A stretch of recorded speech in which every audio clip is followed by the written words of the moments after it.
Good afternoon and welcome to HAFA's Education Thursday. We are very excited about this topic.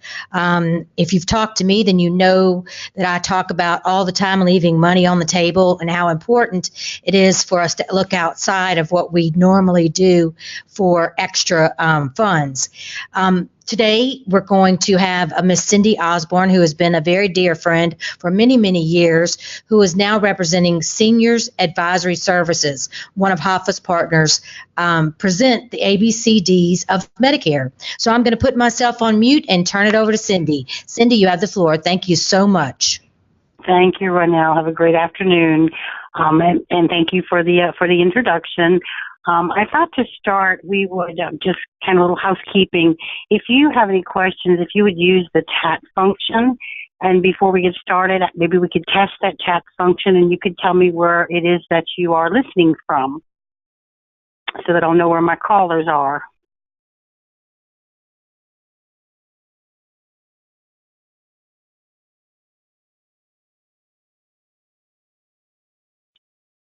Oh, I see Ronell, Baton Rouge. And if you could use the chat function and just send it to me as the organizer, not the entire entire audience. So just go ahead and moving forward, I want to tell you a little bit about me. I'm not new to the insurance agent industry. I have 29 years of life and health insurance experience. I have served as president of our New Orleans Association of Health Underwriters, and I've also served as president of the Louisiana Association of Health Underwriters in 2005. Not really new to Medicare either. I was a sales manager of People's Health for 8 years. People's Health is a Louisiana-based Medicare Advantage plan. And then after I retired from People's, I sold Medicare Advantage through Senior Advisory Services since 2011. A little bit about the presentation. I feel that Medicare options are extremely important to your clients as they reach Medicare eligibility or when they actually retire from employer coverage, since people are working a little bit longer these days. And they need options, and you should be able to give them the options. And if you can't give them the options, then someone else will. A little bit about Medicare Advantage in Louisiana.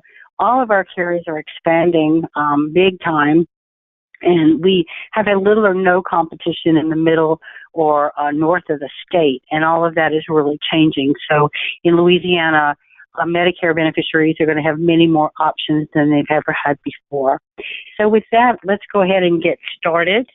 We are going to talk about the basics of Medicare, things to consider, next steps, and then questions and answers at the end, or if someone has a question during the presentation, feel free to ask that question. So some Medicare milestones.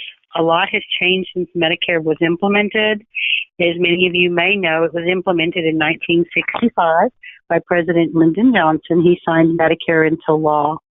And former President Truman, who had been trying to get some type of Medicare plan passed for almost 2 decades, was the first person to be issued a Medicare card. The first major change in Medicare was in 1972 when Nixon signed into law the Medicare eligibility was extended to people that have disabilities and to people with end-stage renal disease. Now, people with disabilities usually have to wait 24 months to get their coverage for Medicare, but individuals with ESRD or end-stage renal disease can get coverage as early as 3 months after they begin their regular dialysis treatment. And beneficiaries that have been diagnosed with ALS or Lou Gehrig's disease don't have a waiting period at all. They start receiving Medicare benefits as soon as they start receiving Social Security disability income. Now, in the 80s, Medicare expanded home health services, and they added hospice services to the list of Medicare-covered services. And also in the 80s, Medigap, or Medicare Supplement Insurance, was brought under federal oversight. Next change was really in 1997, and that's when the Medicare Plus Choice program was enacted. That Medicare Plus choice program is now what is known as Medicare Advantage. Moving forward to 2003, President Bush signed into law the Medicare Modernization Act, and that made lots of changes. It brought about some Medicare marketing guidelines and some rules and do's or don'ts as to what producers can and cannot do with marketing to beneficiaries. It created the annual enrollment period before 2006, and actually it started in 2006, signed into law in 2003, but implemented in 2006. Before this annual enrollment period in 2006, a beneficiary could actually change Medicare plans as often as they wanted to.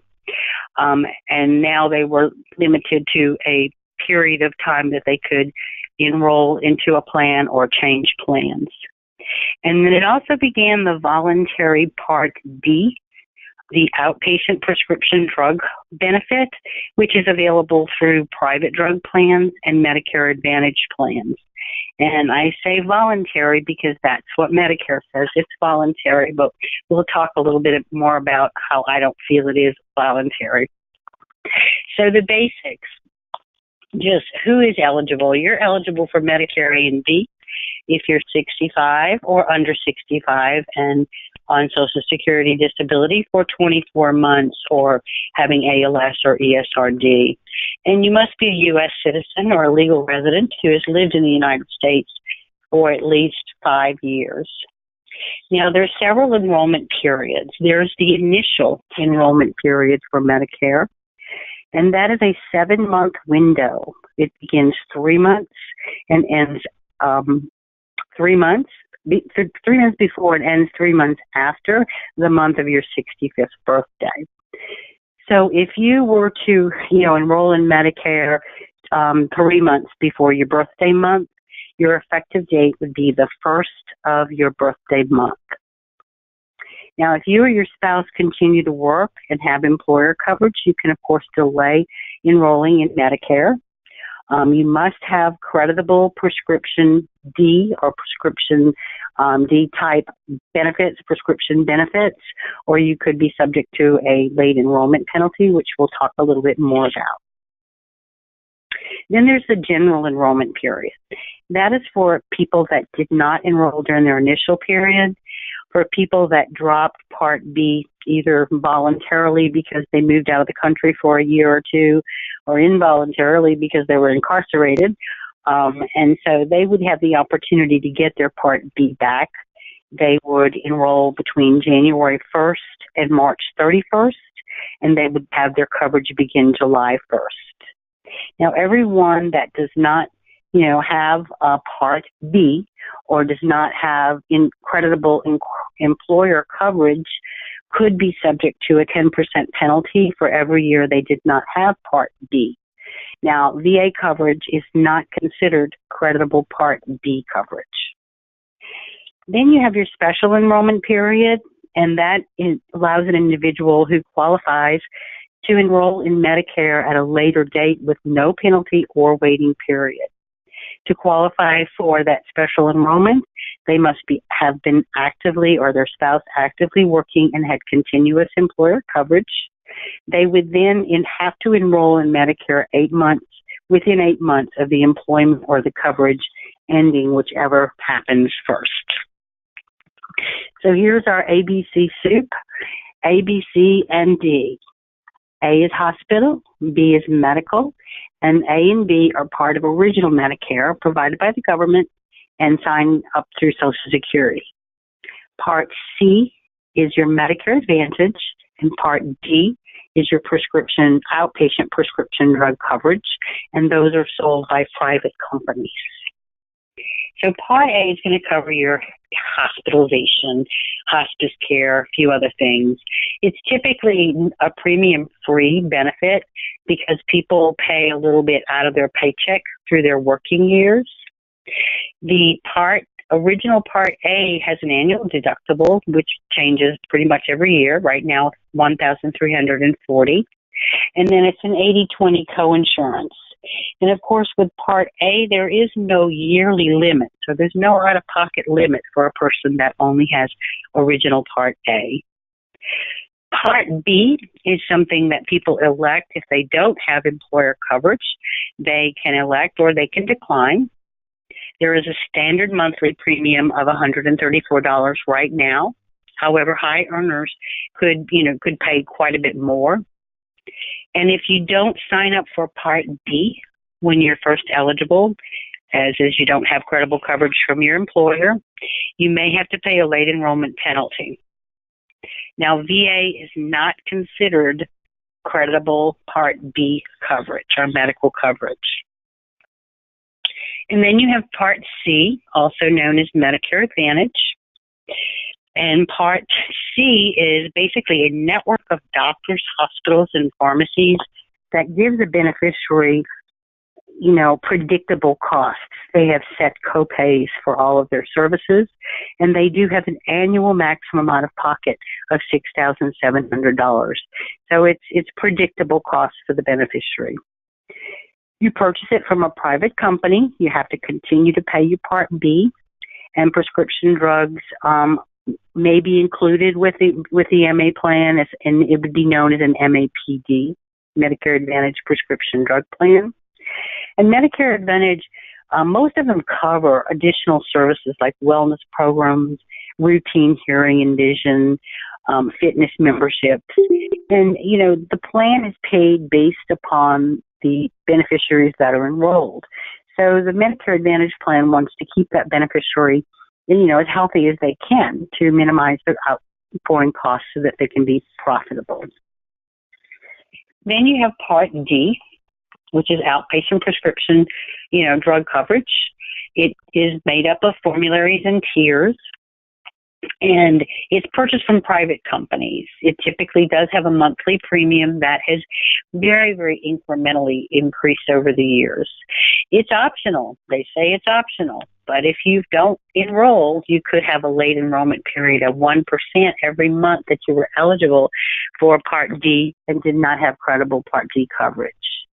You can usually get Part D two of two ways, as a standalone or as part of a Medicare Advantage plan. And by the way, VA coverage is considered creditable coverage for Part D. So what a lot of people do, they make a choice to supplement their Medicare, original A and B. They could buy a supplement, which or Medigap plan, which kind of helps the deductibles go away and allows them some additional benefits that they wouldn't have necessarily with original Medicare and Part A and B. It is purchased from a private company. It has a monthly premium, and the beneficiary has to continue to pay their Part B. Now, if they purchase a supplement, it works only with the Medicare Advantage plan, only with original Medicare. It does not work with a Medicare Advantage plan, because with a Medicare Advantage plan, Medicare pays the plan to take care of the claims. Medicare doesn't pay the claims anymore. So that's why it doesn't work with Medicare Advantage. So enrolling into Part C or Part D, there's an initial enrollment period when people first become eligible. Then there's the annual election period, which I mentioned earlier was enacted as part of the Medicare Modernization Act. And initially, the annual enrollment period was November the 15th to December the 31st, with coverage beginning the first of the year. It has now been changed. Medicare, good change, changed it from October the 15th to December the 7th. That way, it allows a beneficiary who wants to enroll in a Medicare plan time to get used to the rules and regulations of that plan, get their ID card, get to know their primary care doctor if they've chosen a new doctor. The annual enrollment period is also the time when a person can purchase a different plan and or cancel the coverage that they have, and everything takes effect on January 1st. And then there's a special enrollment period, and this would allow a beneficiary to purchase outside of the annual enrollment period If he or she were to move into the service area, they would be allowed. If they have some income changes, like for Medicaid or low-income subsidy people, if they had some type of a chronic care issue that came up, and it would allow them to join a special needs plan. If a plan in their area were to terminate, it would allow them to change plans. And then there's also the ability to change plans if you are changed or in a 5-star plan or moving to a 5-star plan. Now, in Louisiana, we don't have any 5-star plans. I'm honestly not sure about the rest of the country, but there's none in Louisiana. People's Health is the only 4.5-star plan. The rest of the plans are less than 4.5. So the things to consider, you need to know your clients. You need to know, are the spouse, he or she going to continue to work? If they have employer coverage, is retiree coverage even available? How's their health? Do they take a lot of prescription drugs? You may want to check formularies of different plans, Part D plans or even Medicare Advantage plans. Do they travel? Because original Medicare doesn't cover you outside of the country, whereas most Advantage plans and some Medicare supplement plans does have coverage outside. And, depending on their financial situation, they may have some additional help that is available to them. So if they want to choose a single plan, a Medicare Advantage plan, Part C, it's going to give them A and B. It's going to give them additional benefits, which we talked about earlier, and most plans do cover prescription drug plans. Or they may want to just keep original Medicare and get a Medicare, supplement or not. And that does, create some exposure to just keeping original Medicare. But if they kept original Medicare, they would use that Medicare card to access their care. If they join a Medicare Advantage plan, obviously they'll use the Medicare Advantage plan. Now, if any of you have ever seen a Medicare card, you would know that until this year, the Medicare number was your Social Security number and then a letter or series of letters following your Social Security number, and it shows your effective date of Part A and Part B. The Medicare plan cards have changed to stop identity theft. It will have Medicare beneficiary identifiers, so it'll have 4 digits, 3 digits, 4 digits. It'll still have the A and B dates. And April of this year was when those new cards started being distributed. And all Medicare cards that people have now will be getting their new cards by April of 2019, and they will be asked to destroy the current card that they have.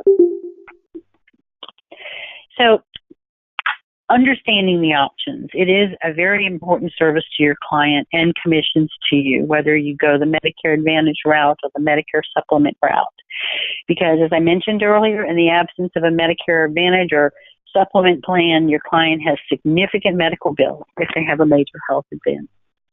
And then, of course, if you're not offering Medicare options to your clients, someone else is going to be offering those Medicare Advantage options or Medicare Supplement options.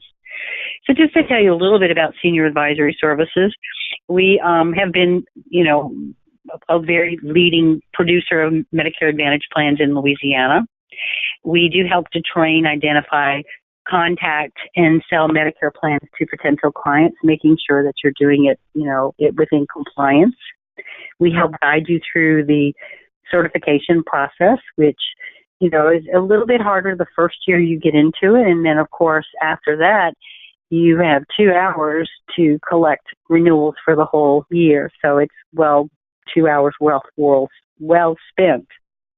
No one knows the market like, the market in Louisiana better than Senior Advisory Services. And Senior Advisory Services is owned by Group Insurance, which is a trusted marketing partner since 1971. So with that, annual enrollment is only 81 days away. I'm actually going to be holding meetings throughout, Louisiana kickoff meetings because there, as I mentioned earlier, there are a lot of movement of Medicare Advantage carriers into the different markets. And then you'll have, as you can see, you have my email address and my phone number. And questions?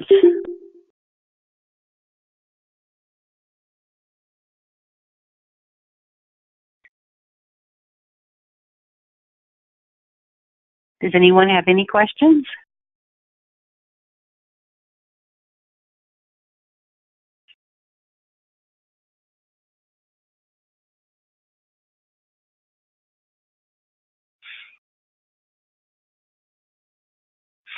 Okay, well, I look forward to hearing from you. If you don't have any questions right now and one pops into your mind later, do not hesitate to contact me. And if I don't know the answer immediately, I will get the answer and get back to you. So we didn't take a whole hour. Everyone have a great afternoon, and I look forward to meeting you guys in the future. Thank you.